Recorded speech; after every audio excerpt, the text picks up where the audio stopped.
अमीर ननद की गरीब भाभी। रीना एक मध्यम परिवार की लड़की थी, लेकिन उसकी भाभी शिवानी एक बड़े घर की बेटी। शिवानी की शादी अभिषेक से लव मैरिज थी। अरे भाभी, ये कितना अच्छा सूट पहना है आपने। काश ऐसा मैं भी पहन पाती। अरे क्यों नहीं रीना, वैसे भी तुम्हारा और मेरा नाम तो एक ही है, जब मन करे पहन लेना। भाभी, आपको आपके पापा ने कितने अच्छे कपड़े गहने दिए हैं। मैं उनकी इकलौती बेटी जो हूँ। बेटी तो मैं भी इकलौती हूँ, लेकिन क्या करे, पापा है नहीं, पता नहीं कैसे होगी मेरी शादी। तभी वहाँ शिवानी की सास आ जाती है। अरे क्यों नहीं करेगा भाई तेरी शादी धूमधाम से, आखिर जिम्मेदारी है तो उसकी। और वो दिन भी आ जाता है जब रीना की शादी तय हो जाती है। अभिषेक, क्या हुआ? आप इतने परेशान तो कभी नहीं दिखे। कोई बात है तो बताइए मुझे। अरे शिवानी, वैसे तो शादी का सारा इंतजाम हो गया है, लेकिन गहनों का रेट तो आसमान छू रहा है। कैसे क्या करूं, कुछ समझ में ही नहीं आ रहा। थोड़ी देर में शिवानी अपने पूरे गहने अभिषेक के सामने रख देती है। ये लीजिए, गहनों का इंतजाम भी हो गया। अरे नहीं नहीं शिवानी, मैं ये गहने किसी हालत में भी नहीं ले सकता। ये तुम्हारे पिता ने तुम्हें दिया था और तुम हो कि। तभी वहाँ सास आ जाती है। अरे तो क्या हुआ, इसकी तो हो गई ना शादी, अब किसे दिखाने हैं इसने गहने। सास गहनों का डिब्बा शिवानी के हाथ से लेकर वहाँ से चली जाती है। रीना की शादी धूमधाम से होती है और अब वो बड़े घर की बहू बन जाती है। वहीं रीना की शादी के बाद शिवानी और अभिषेक उसकी शादी के कर्जों से डूब जाते हैं। मैं सोच रही हूँ नौकरी करनी शुरू कर दूं। वैसे भी पढ़ी लिखी हूँ, आपकी थोड़ी मदद भी हो जाएगी। वैसे शिवानी, कुछ दिन कर लो तो अच्छा ही होगा, क्योंकि जरूरत भी है।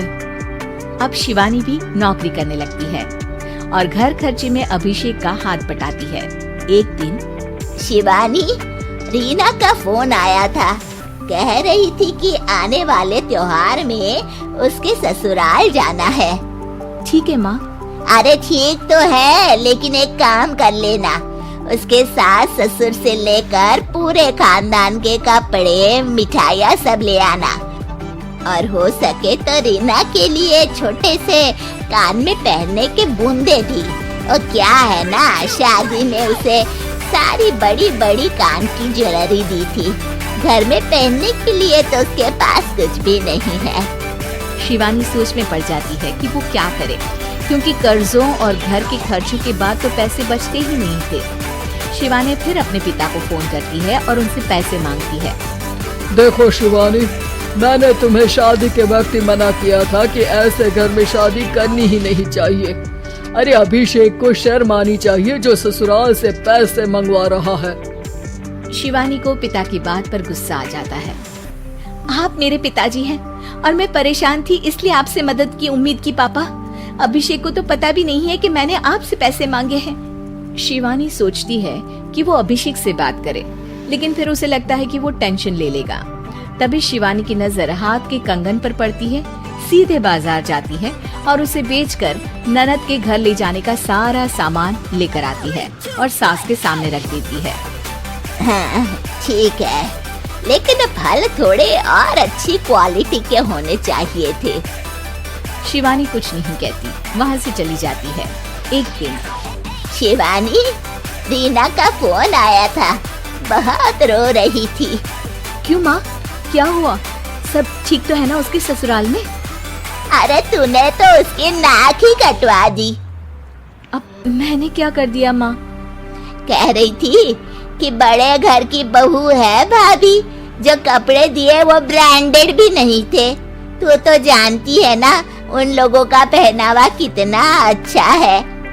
तू तो मेरी बेटी का भला कभी सोचती नहीं। हाय भगवान, अरे बड़े घर की बहू है, इसी बात की जलन है ना तुझे, लेकिन याद रख मेरी बेटी का सोचने के लिए भगवान है। तुम लोग कभी उसका बुरा नहीं कर पाओगे। अब शिवानी के मन में सवाल था कि क्या ईश्वर सिर्फ रीना के साथ है, उसके साथ नहीं। लेकिन उसे सुकून था कि वो अभिषेक के साथ उसकी जिम्मेदारियों को निभाने में बराबरी की हकदार है। शिवानी वहां से चली जाती है। वो सास से कुछ नहीं कहती, क्योंकि अमीर घर की बहू बनकर रीना को भले ही सुकून ना हो, लेकिन गरीब घर की बहू बनकर शिवानी खुश है, क्योंकि खुशी पैसों से नहीं परिस्थितियों पर निर्भर करती है।